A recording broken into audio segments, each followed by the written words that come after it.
भारत की धरती पे हुआ एक ऐसा युद्ध, एक ऐसा जंग जिसके कारण भारत की धरती अंग्रेजों की कई सालों तक गुलाम रही, जिसके कारण भारत की धरती यूरोपियन की बहुत सालों तक गुलाम रही, जो कि मेन कारण है भारत में अंग्रेजों के पैर जमाने की। ऐसा युद्ध जो हिंदू, मुस्लिम और क्रिश्चियन तीनों ने मिलकर एक साथ लड़ा, ऐसा युद्ध जो पानी में लड़ा गया। इस युद्ध के बारे में बहुत कम लोग जानते हैं। इस युद्ध के कारण ही भारत कई सालों तक, कई सौ सालों तक अंग्रेजों का गुलाम था। ये युद्ध के बारे में जानते हैं, चलिए विस्तार से।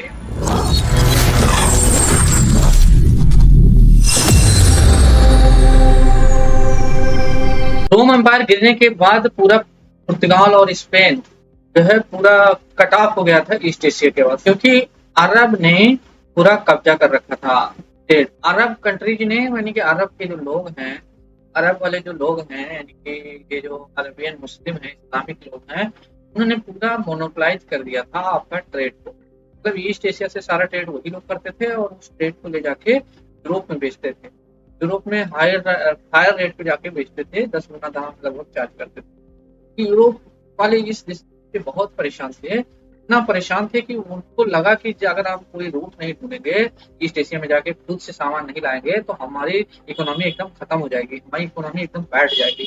तो इस चीज को सोल्यूशन पाने के लिए वहाँ के जो प्रिंस थे और वहाँ के जो राजा थे और जो पोप थे, यानी पोप जो चर्च के पादरी थे, उन लोगों ने बैठ के सलाह किया और एक फरमान जारी किया, एक इशू किया लेटर पुर्तगालियों को कि आप लोग जाइए और ईस्ट साइड में, यानी ईस्ट इंडिया, इंडोनेशिया, इन सब साइड में जाके ट्रेड रूट का तलाश करिए और ट्रेडिंग जो जगह है उसकी तलाश करिए, कहाँ से ये अरब वाले जो मुस्लिम है, कहाँ से ये सामान सारा लाते हैं, कहाँ से ये गुड्स वगैरह सारा लाते हैं, वो रूट और वो जगह पता करिए।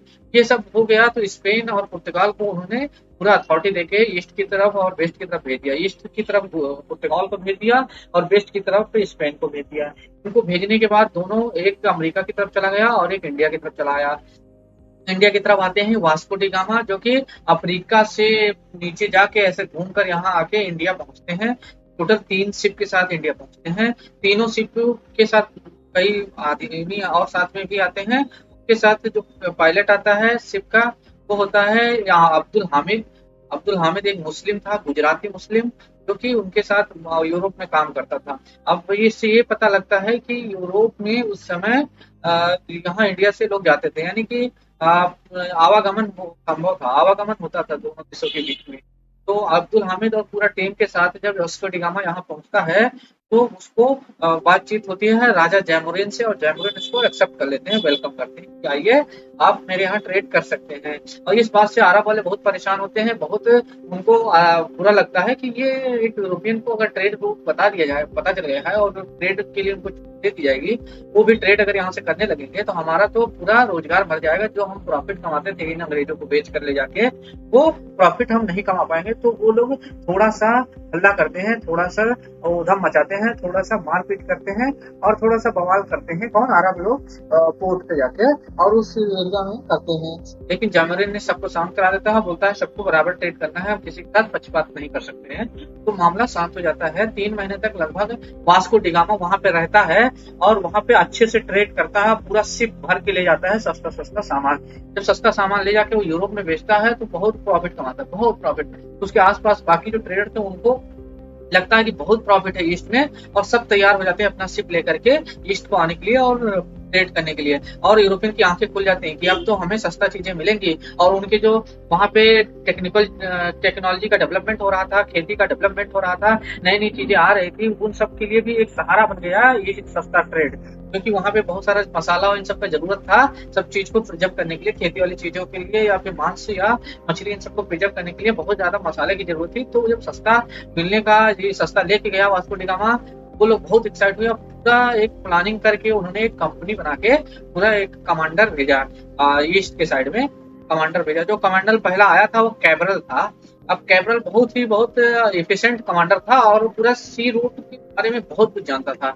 और जो कमांडर था वो बस उसकी शिप थी, बहुत ताकतवर शिप लेके आए थे वो लोग। और क्योंकि पुर्तगालियों का जो शिप था ना वो शिप बिल्डिंग में बहुत ज्यादा आगे थे। पुर्तगाली जो है शिप बिल्डिंग में इतना आगे थे कि ना कि उसमें अंग्रेज यानी कि ब्रिटिश वाले ना स्पेन कोई भी उनके सामान नहीं था, बहुत आगे थे। और इंडिया वाले तो उस समय उस लेवल पे शिप नहीं बना पाते थे, ये चीज हमें मानना पड़ेगा।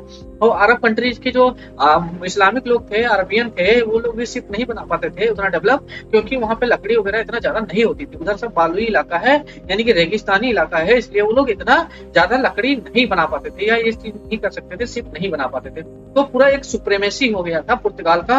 और फिर जब वो कैबरल आया तो उसने वहां मलक्का स्टेट आप देखेंगे इंडोनेशिया के पास, और फिर रेड सी में जो आपका स्टेट है, और ये Persian state, gulf Persian gulf में जो स्टेट है, इन सबको कब्जा कर लिया। स्टेट मतलब समझते हैं जो वाटर का चैनल होता है छोटा सा दो सी के बीच, वो होता है स्ट्रेट। तो स्ट्रेट पूरा कब्जा करके पुर्तगाली अपना कब्जा करके उस पर टैक्स वगैरह भी लगाना शुरू कर दिए कैबरल के टाइम में। और कैबरल का एक था ब्लू वाटर पॉलिसी का एक सिद्धांत था कि वो पूरे वाटर का राजा बनेगा शिप के बल दे। तो ये शिप शिप पॉलिसी मतलब शिप की जो ताकत थी उसके पास, उसी के सहारे वो पूरे वाटर बॉडी पे कंट्रोल करना शुरू कर दिया। परमिट सिस्टम लगाया, जो उसके रास्ते से निकलता था स्टेट उसको परमिट इशू करना होता था, कराना होता था, पैसा जमा करना होता था, ये पूरा सिस्टम लगाया। और देखा जाए दोस्तों तो कैबरल जो है इतना इफिशिएंट था, ये सब देख के लोग वहां परेशान हो गए। उसके अत्याचार भी करता था लोगों पे, शिप लूट भी लेते थे पुर्तगाली लोग। तो ये सब देख के परेशान हो गए। और फिर अरब, गुजराती, बाकी जो इंडियन मर्चेंट थे सब मिल करके प्लानिंग करते हैं कि अभी इन पुर्तगालियों को बताना है, अभी इन पुर्तगालियों को भगाना है। प्लानिंग करते हैं और फिर अरबियन सी में सेना तैयार करते हैं। और फिर जंग छिड़ जाती है कैबराल में। कैबराल जो पुर्तगाल का कमांडर था, पुर्तगाली का रिप्रेजेंट कर रहा था, और गुजराती, अरबियन, ये सब मिलकर युद्ध करते हैं। उसमें उस भयंकर युद्ध होता है, बहुत लोग मारे जाते हैं भयंकर युद्ध में। और शिप कई तोड़ दी जाती है, पूरा तितर बितर कर दिया जाता है, बहुत लोग मारे जाते हैं। और कैबराल का एक बेटा भी मारा जाता है। और धीरे धीरे पूरा पुर्तगाली काफी भाग जाते हैं, पुर्तगाल कुछ बचते हैं तो शांति से वो डर सहम के रहते हैं और थोड़ा अपना हार मान लेते हैं। फिर जब धीरे धीरे इनका नेचर ही होता है कि ये लोग जब हारते हैं तो नहीं बोलते हैं। कैबरल नहीं बोला और धीरे धीरे उसने अपना शक्ति इकट्ठा किया। 1 साल के बाद फिर काउंटर अटैक किया उसने, और इस बार अरब और गुजराती लोगों को बहुत मारा और पूरा अपना राज्य स्थापित कर दिया। फिर वहीं से स्टार्ट होता पुर्तगालियों का कब्जा। ठीक है, उसके बाद दूसरे आएंगे कमांडर। उसके बाद 1507 के आसपास आप देखोगे एक कमांडर और आते हैं, अल्मेदा। ठीक है, फ्रांसिस्को डी अल्मेदा एक आते हैं जो कि बहुत ताकतवर थे और बहुत ही इफिशिएंट कमांडर थे। और उन्होंने ही गोवा को कैप्चर किया था पहली बार 1510 में। तो 1510 में अल्मेडा ने गोवा को कैप्चर कर लिया और कैप्चर करके अपना कॉलोनी बना लिया। वहां पे एक अपनी बस्ती बना ली। वहां पे जाके ये पुर्तगाली लोग रहने लगे और अपना शादी ब्याह भी इंडियन से करने लगे। और वहां पे तरह तरह की चीजें वो लोग बनाना सीखने लगे, आर्टिशियन बन गए, गोल्ड स्मिथ बन गए, कोई सुनार का काम करने लगे। ये सब करके पूरा बेड सेटल बस्ती बना लिया। मतलब वो केवल ट्रेडिंग पे नहीं, वो एक तरह घर मान के इंडिया में रहने लगे। तो पहला कॉलोनाइजेशन जो हुआ वो गोवा का हुआ, जो माना जाता है कि हिस्ट्री में पहली बार ऐसा हुआ कि कोई बाहर से धरती से आकर वहां पे इंडिया में कब्जा करके रखने लगा। वो गोवा में पहली बार हुआ और इससे पहले सिकंदर ने आके कब्जा किया था। इतने टाइम पीरियड के बाद पहली बार पुर्तगाली आके कब्जा किया। अल्मेडा के बाद एक आएंगे अल्बी करके, अल्फांसो दी अल्बी करके आते हैं, जिनके नाम पे महाराष्ट्र पे एक आम का नाम है, मैंगो का नाम है अल्फांसो। उनके नाम पे एक आम का भी नाम रखा गया है महाराष्ट्र में। अल्फांसो दी अल्बी करके आते हैं।